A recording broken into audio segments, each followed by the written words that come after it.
Good morning po sa ating lahat.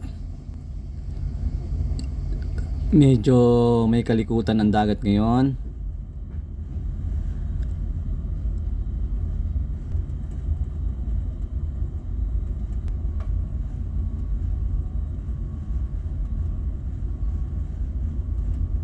Humahampas ang alon sa forward.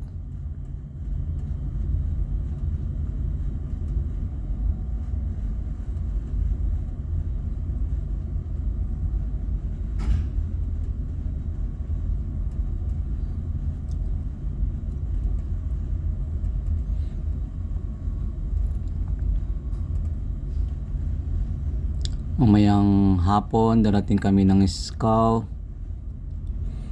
Magko-crew change doon.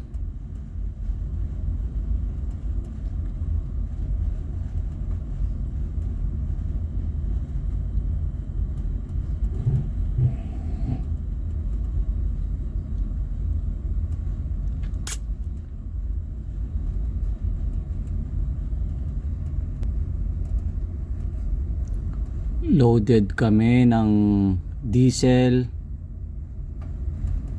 Papunta kami ng grease for discharging.